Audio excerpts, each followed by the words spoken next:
What is going on, guys? It is BenQ here, back with a new guide. I'll be talking about the worst and the best weapons in Apex Legends and give you guys some good expectations on what to use. So guys, let's get to it.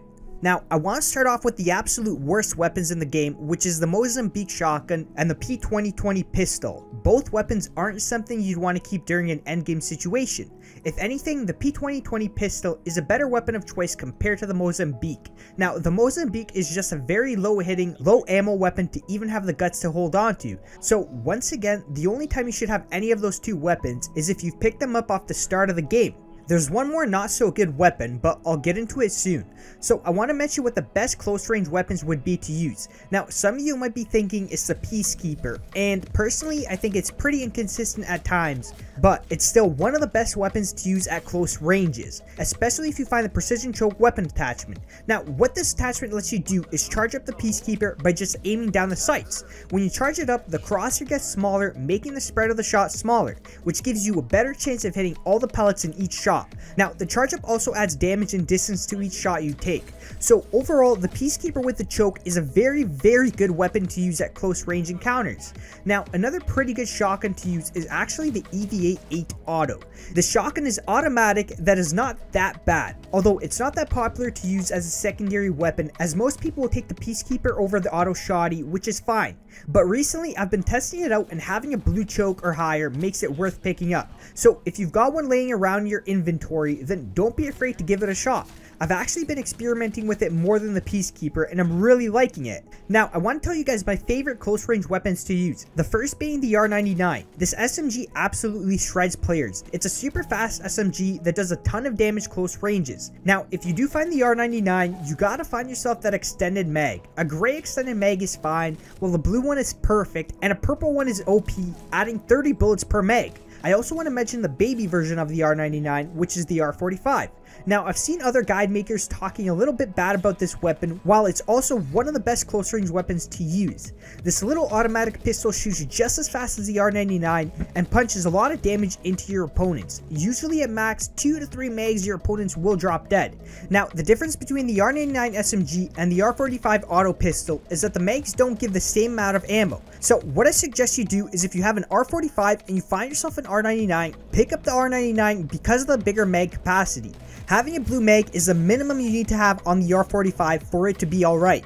Although I strongly recommend you have a purple extended mag if you do use the R45 pistol. Having that gives you a super strong close range weapon you can use till the end of the game. Now, why I mentioned the auto pistol over the alternator SMG is because the alternator is one of the worst SMGs to pick up. The fire rate is quite slow, and the damage you give to your opponents feels non-existent. So not much to say about the alternator, just switch it out if you find yourself an R99 or an R45. Next, I want to talk more about the medium to long range weapons. I want to start off with the Prowler, which is another gun I personally don't think is that good unless you get the selective fire attachment, which changes it from burst to automatic. I also want to mention the Flatline because I think it's quite similar to the Prowler and also one of those guns that's alright to pick up. Although if you've got all the attachments for it, you can pick it up, but honestly there are better weapons compared to the Flatline. Next, the Hemlock and the Spitfire are great long range to even medium range weapons to use. If you're using the Hemlock, by default it's set to burst fire, and you want to change it to single fire and tap shoot it, as it's got a lot less recoil compared to shooting it burst.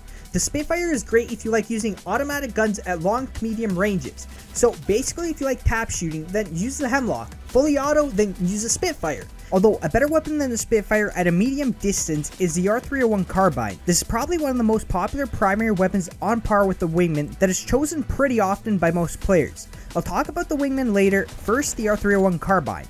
Now, some people enjoy using it as a primary for medium to long ranges, while basically the same amount of people will use it for medium to closer ranges. Now, it isn't that strong at long distances, and honestly, its strongest point would be at a medium distance. Overall, the R301 Carbine is a gun I strongly recommend you guys give a try. The next gun I want to quickly talk about is the Devotion. Now, the Devotion is an interesting gun to use. It slowly charges up as it shoots, and once it's fully charged up, it's basically a gun that shoots a laser. Super accurate when fully charged up, and absolutely shreds opponents. One of the best guns to give a go. Now, before you pick it up, make sure you have a turbocharger, because without that turbocharger attachment, the charge up time is a lot longer and it's not worth using it in my opinion. Next, I want to mention the G7 Scout versus Longbow.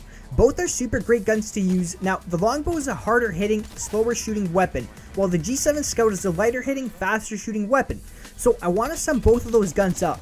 If your aim is really good, then using Longbow might be your best bet, as you'll do the most damage per shot towards your opponent. While if your aim's alright, then pick up the G7 Scout, as it's a lot more forgiving because of the fast fire rate. Now, the triple take is another great sniper to use, as it shoots slightly faster than the Longbow and does a little bit less damage than the Longbow. You can also use the triple take at close ranges like a shotgun, as it does shoot 3 bullets out of the barrel and works surprisingly well at shotgun ranges. Overall guys, all 3 of these snipers are great to use, and it all just depends on your preference. Now, the last normal gun I want to talk about is the Wingman. This is a super hard hitting gun which doesn't use much ammo to eliminate your opponents. It's a very popular gun players use, and is usually used around medium to long range distances. It's for sure one of the most used primary guns in the game, so don't be too skeptical when picking it up.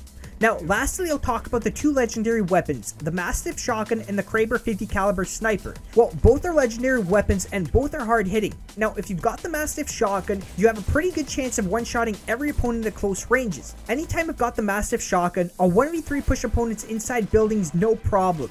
It's a super strong shotgun, so don't be afraid to push your opponents. And the final weapon is the Kraber. This 50 caliber sniper, from what I've noticed, one-shots to the head and usually does around 125 damage to the body. If you're really good with your snipes, I suggest you pick it up instead of your medium to long range weapon, and just make sure you got your short range weapon to combo with the 50 cal.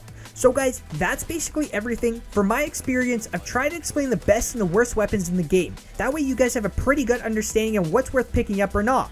If this video was helpful, then a like and a sub would be greatly appreciated, as it does help me out a lot. Anyways guys, thanks for watching, and hope you have a great rest of your day and night, and I'll see you on the next one.